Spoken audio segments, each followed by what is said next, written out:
I recently did a poll asking all of you what were some of the topics you would most like to hear more about, and post-workout recovery came in at the top of the list. Understanding why we feel muscle soreness and the steps to maximizing our efforts after we leave the gym are the biggest keys to reducing unwanted fatigue and soreness, and are by far the biggest steps in getting the results we are working so hard for, but maybe unknowingly missing out on after leaving the gym. When we exercise, contracting and then eccentrically pulling and causing tension as we extend our muscles with some amount of weight or resistance, we are causing micro tears in our muscles. This may sound like something we don't want to be doing, but in fact, these tiny tears in our muscles are what is causing those muscles to grow. The truth of the matter is that if we are not creating stress and micro tears within the muscles we are working, we in turn are stimulating little to no muscle growth from our efforts. And while it would seem that these tiny tears in our muscles are what we are after, these minor muscle tears can come with soreness and fatigue that can make our everyday lives a little bit less bearable. Most of us only spend around 30 minutes to an hour in the gym on any given day, but we pay much less attention to what we are consuming or doing to our bodies in the other 23 or so hours of day that we are away from the gym. And while most of us want to grow, shape, or tone our muscles, or are working to build strength, we are not only missing out on the biggest piece of the puzzle if we aren't cognitively being aware of the hours outside of the gym per day, but feeling sore or fatigue is a response of our training that most of us experience but would rather not sense so intensely, so we are able to comfortably carry on with our day-to-day lives without feeling run down or discomfort in our everyday movements. In some cases, the experience of DOMS, or delayed onset muscle soreness, or just the sometimes overwhelming feeling of fatigue and muscle soreness after an intense workout, can have us questioning whether keeping our active lifestyle is something we are able to take on with our busy day-to-day timelines. The good news is that implementing a few or all of the following things into our everyday living can not only help in promoting fat loss and give us a huge leg up in muscle gain, but can also help reduce or even prevent sensations of muscle fatigue and soreness. So let's dive right in. This may sound counterintuitive, but implementing a pre-workout regimen before each workout can do a lot of good in the way of preventing accidental injury and can even help our bodies to stay on track with preventing against tightness, cramps, or strains we can experience after our workouts. One of the biggest things in this case is to take 5 or so minutes before jumping into our workout routines to warm up by doing something low resistance but mildly active, such as walking on the treadmill and making sure not to skip stretching before getting started. In the case of stretching, as we talked about in a previous video, you will want to partake in a form of stretching considered dynamic stretching, that is low impact stretches that are mirroring the movements you are planning on doing during your workout. Another major key in keeping our bodies functioning at its best during a workout to prevent injury and aid soreness post-workout is foam rolling.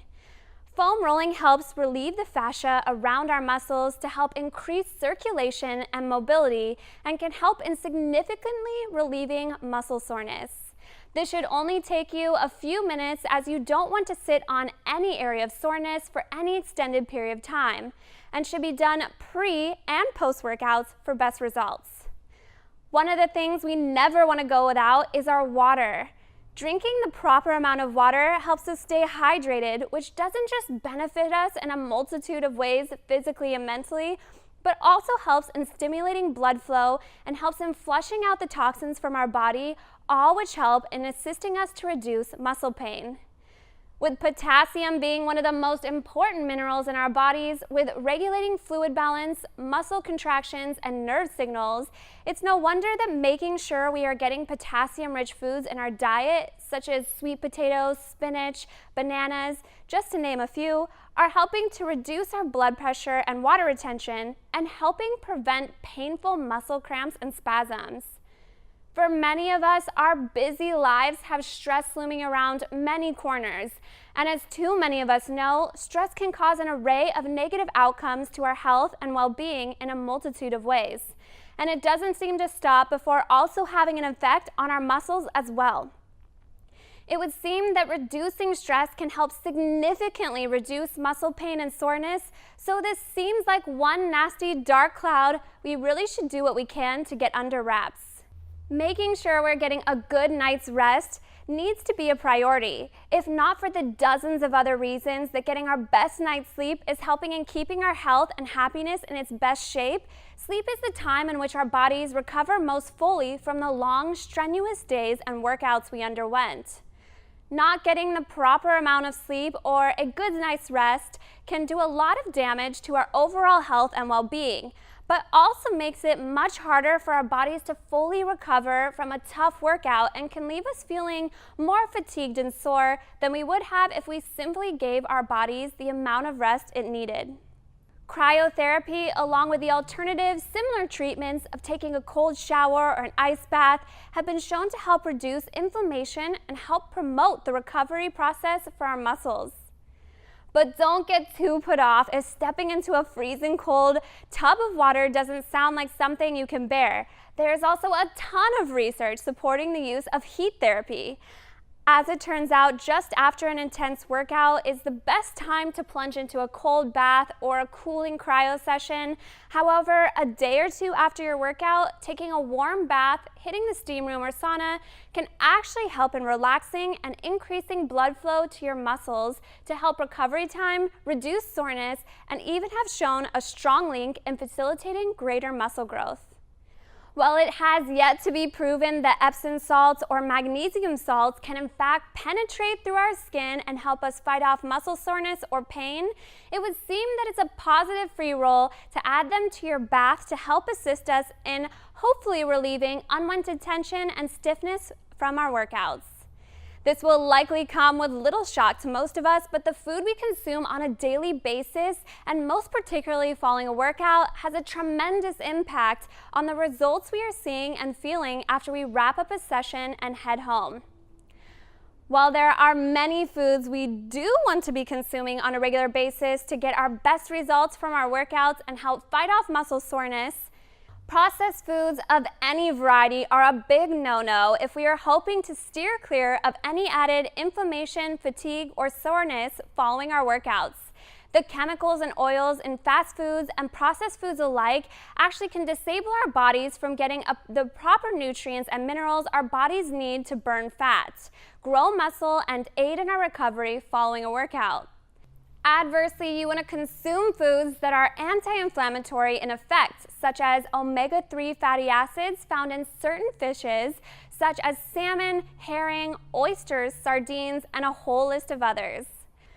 Looking deeper into omega-3, we find DHA, EPA, and LAA, which are the three main fatty acids our bodies are craving. All three of these fatty acids are linked to helping in reducing inflammation that causes discomfort and soreness, among a list of other positive benefits.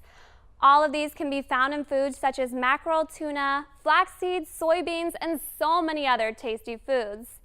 L-glutamine, creatine, taurine, BCAAs, and citrulline malate have all been linked to reducing muscle soreness and are most commonly consumed through the use of supplemental forms of either consumable capsules or powders. While we are already implementing some amazing diet alternatives to clean up our diets, let us not forget to eat our fruits and veggies. Harvesting a variety of vitamins, nutrients, and minerals, each vegetable and fruit adds their own extra benefit to our diets, which help our bodies stay in their best shape, which includes keeping us free of unwanted pain or fatigue from strenuous exercising. Maybe one of the biggest slices of food we should make sure to keep in our diets are the foods that are rich in protein and amino acids. Some people may prefer a good protein shake after the gym, but nothing beats a good meal of grass-fed lean meats, poultry, eggs, dairies, beans, or nuts. Staying active helps our circulation, which in turn is getting blood to our muscles and cutting down on recovery time. But we want to keep our active rest at low intensity to be able to keep our bodies in an active recovery state. Lastly, but surely not least important, we want to steer clear of overtraining. The best rule of thumb is to listen to our bodies when our bodies feel run down, overly fatigued, or feel extreme muscle soreness in a certain muscle group.